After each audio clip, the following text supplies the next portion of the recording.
Você sabia que, se uma pequena parte das enzimas que fazem a digestão no interior das células saírem do seu lugar de atuação e ficarem espalhadas no citoplasma ou mesmo se caírem no sangue, nós temos aí mecanismos para compensar isso e evitar problemas no interior da nossa célula ou mesmo na corrente sanguínea? Ficou curioso, né? Depois da vinheta, bora!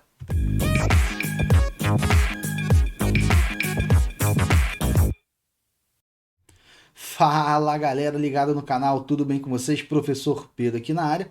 E essas enzimas, que são enzimas que atuam na digestão dentro da célula, digestão intracelular, são chamadas de hidrolases ácidas. E essas enzimas, como o nome sugere, atuam em pH ácido.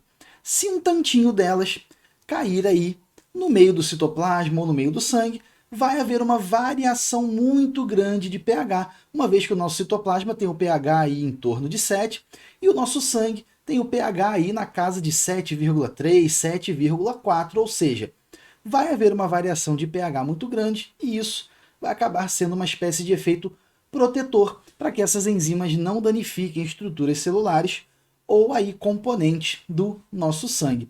Comecei aí com esse detalhe que vamos explorar ainda nessa aula, onde falaremos aí de lisossomos, galera. Estamos aí explorando o citoplasma da nossa célula e na aula de hoje vamos falar aí um pouquinho sobre lisossomos.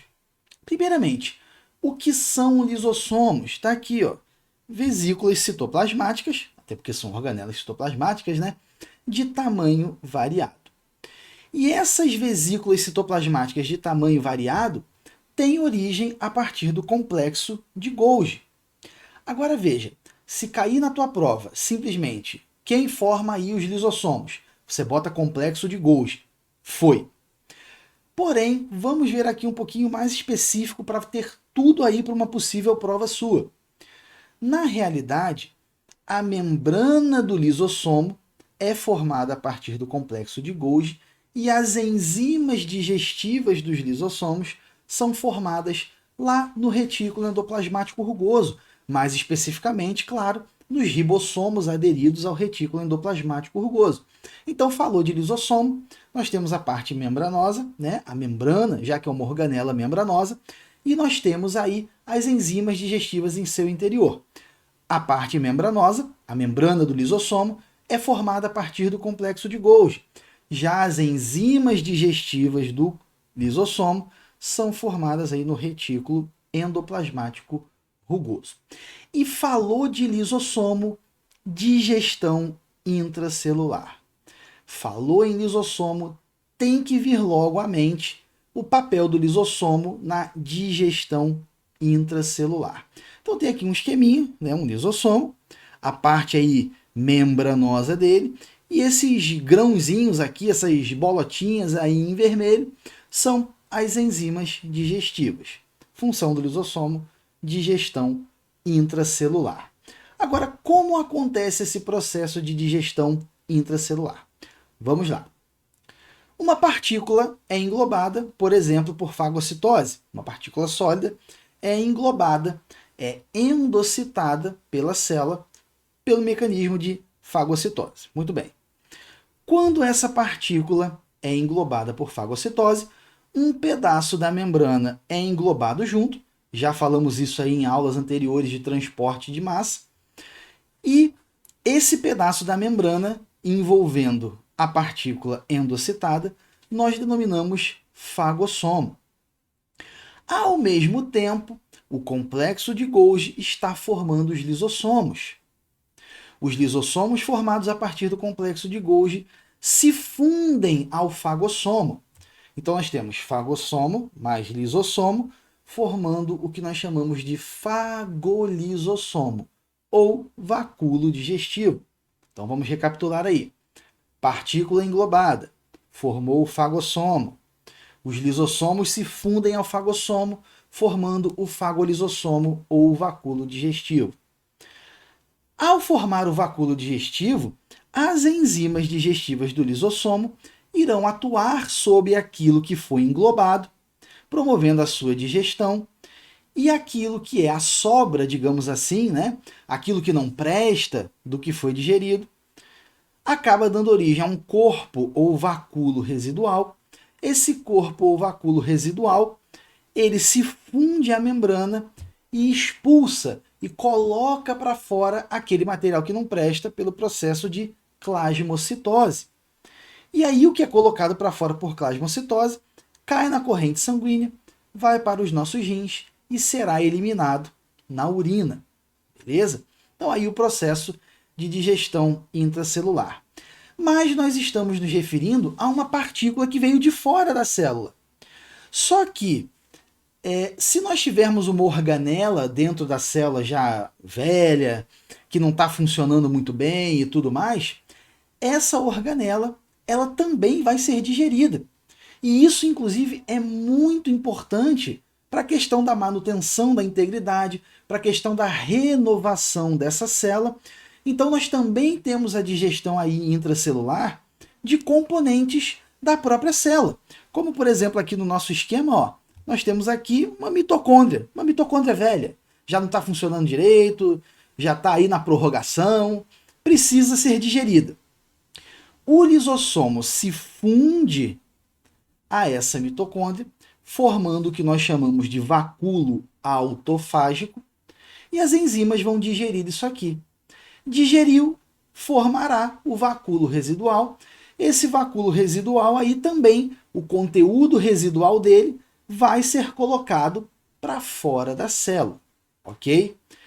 Então perceba que nós podemos ter a digestão intracelular de algo que veio de fora da célula, de um material de origem externa, de origem exógena, ou nós podemos ter a digestão intracelular de um material que era da própria célula, de algo que era já da célula, como uma organela. Essa mitocôndria aqui que nós demos o exemplo, ela já era... Opa, mexi aqui sem querer. Voltando, pronto, agora sim. Essa mitocôndria que já estava aqui, ela já fazia parte da célula. É um material já da própria célula.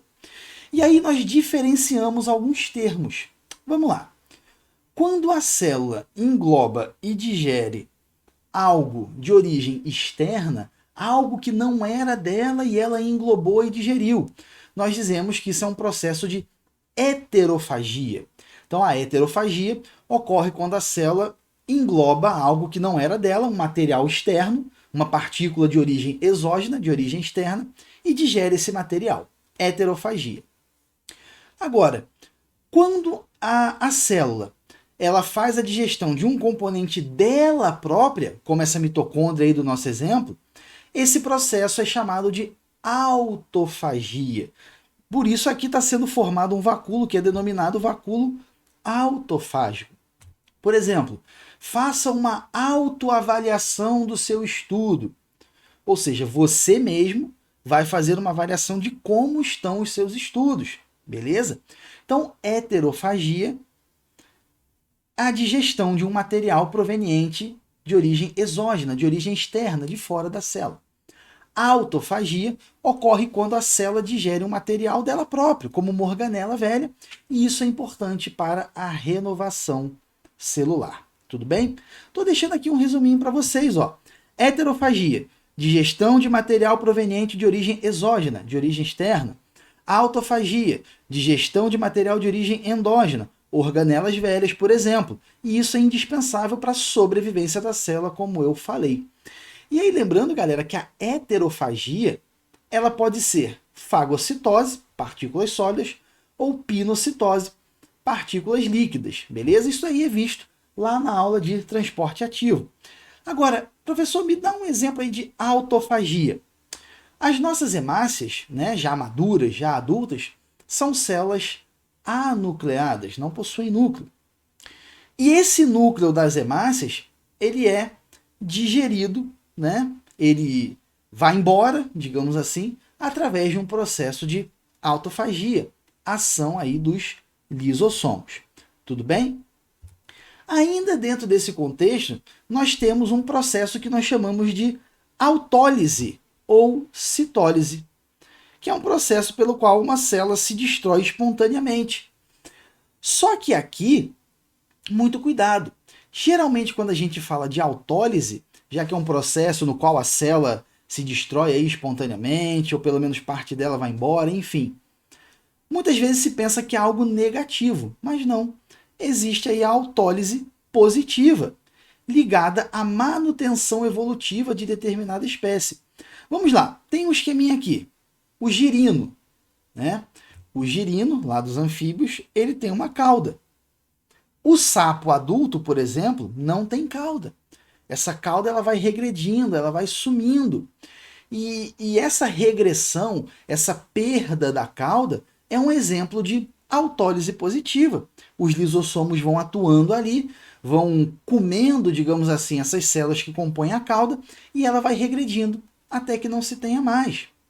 Outro exemplo, obviamente nós não nos recordamos disso, pois isso acontece enquanto estamos na barriga da mamãe, mas já tivemos membranas interdigitais, membranas entre os dedos. E como é que essas membranas somem? Como é que essas membranas vão embora? A autólise positiva. Os lisossomos atuam ali e vão comendo essas membranas, vão digerindo essas membranas, vão sumindo com essas membranas. Outro exemplo aqui, ó, a volta do útero ao normal após o parto, né? Também é um processo de autólise, beleza? Autólise, no caso, positiva. E nós temos um outro processo também, que é, no caso aí, regulado por alguns genes, que é a apoptose. A apoptose é um processo que nós chamamos de morte celular programada. Algumas células, digamos assim, cometem suicídio. Quando chega a um determinado ponto ou em determinadas situações, alguns genes dessas células são expressos e esses genes são espécies aí de sinais para que a célula se mate. Ok? Para que a célula se mate. E aí o que acontece?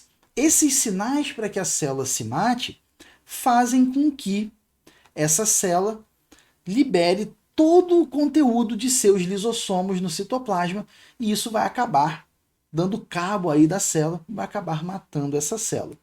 E aí você pode me falar, mas professor, você não falou que tem esse lance do pH? Sim, e agora que a gente entra nele. Eventualmente, já é natural isso, lá um ou outro lisossomozinho rompe. E algumas enzimas, né, algumas das hidrolases ácidas, como eu falei, elas vão ser liberadas no citoplasma. Só que as hidrolases ácidas, elas estão dentro do lisossomo no seu pH ótimo de atuação, ou seja, no seu melhor pH de atuação, que é 4,5 mais ou menos. E o pH do citoplasma em torno de 7. Quando o conteúdo é colocado para fora da célula por plasmocitose, né, um processo de exocitose, nós ainda temos algumas enzimas lisossômicas ali ativas. Só que cai na corrente sanguínea, o pH da corrente sanguínea aí é 7,33 a 7,44 mais ou menos, e o pH ótimo das hidrolases ácidas é 4,5. Ou seja, quando eventualmente um ou outro lisossomo se rompe, quando eventualmente algumas enzimas lisossômicas ainda estão ativas quando caem na corrente sanguínea, essas enzimas lisossômicas elas irão se deparar com uma diferença de pH muito grande, de 4,5 para 7, 7 e pouquinho. Ou seja, essas enzimas elas serão inativadas. Derrubou um pouquinho, derramou um pouquinho de enzima ali, caiu um pouquinho de enzima na corrente sanguínea, enzima lisossômica. Como tem uma variação de pH muito grande, essas enzimas serão inativadas. Só que quando ocorre a apoptose, a gente vai ter uma liberação aí maciça dessas enzimas. E aí essa liberação maciça vai ocasionar problema de qualquer forma, beleza? E tal qual essa liberação maciça para a apoptose acontece, ela acontece também na autólise negativa, como por exemplo aí na silicose. Estou deixando um resuminho aí, galera. A silicose ela é muito comum aí de trabalhadores, né, que trabalham em jazidas, em minas de carvão, que aspiram muito pó de sílica. Essas espículazinhas de sílica são aí inspiradas, chegam lá nos pulmões, macrófagos dos pulmões fagocitam essas espículas, ocorre a fusão do lisossomo, formando lá o fagolisossomo, até aí, show de bola, mesma coisa. Só que essas espículazinhas de sílica furam os nossos lisossomos, acabam rompendo a membrana dos nossos lisossomos. E aí nós teremos também uma liberação maciça, uma grande liberação de enzimas lisossômicas no citoplasma, fazendo com que haja aí um problema aí nesses nossos macrófagos aí, um problema na região aí dos pulmões que nós chamamos de silicose. A silicose, no caso, é um processo de autólise negativa. Então fica ligado nessa questão do pH, galera. Rompeu um lisossomozinho ou outro, beleza, a diferença de pH dá conta, seja no próprio citoplasma, seja quando cai na corrente sanguínea. Mas se tiver uma liberação maciça, uma liberação muito grande de enzima lisossômica, vai nos causar problema de qualquer jeito, ok? Então demos um panorama aí bem bacana na questão da digestão intracelular, papel aí dos lisossomos. E aí, para nós encerrarmos essa aula, bora resolver essa questãozinha aí que caiu no vestibular UERJ 2015. Dá uma olhada. Em embriões de alguns vertebrados, conforme ilustra a imagem, pode-se observar a presença de uma membrana interdigital que não estará presente em filhotes de desenvolvimento normal por ocasião do nascimento. Então ele está mostrando aqui para a gente, ó, a tal da membraninha interdigital aqui, né? Dando uma ênfase aqui, beleza.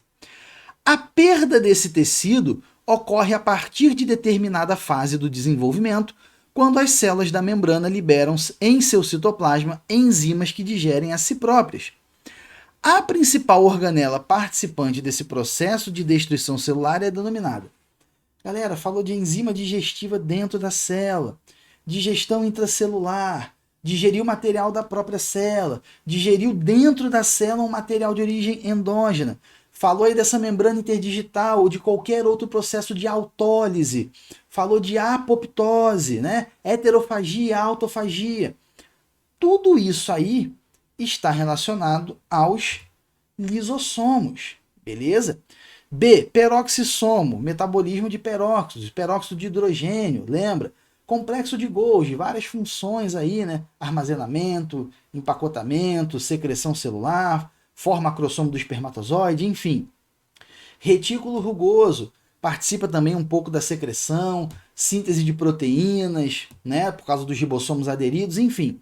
Mas falou aí de digestão intracelular ou de tudo isso que está relacionado ao processo, como nós exploramos aqui nessa videoaula, está se referindo aí aos lisossomos. Tudo bem, pessoal?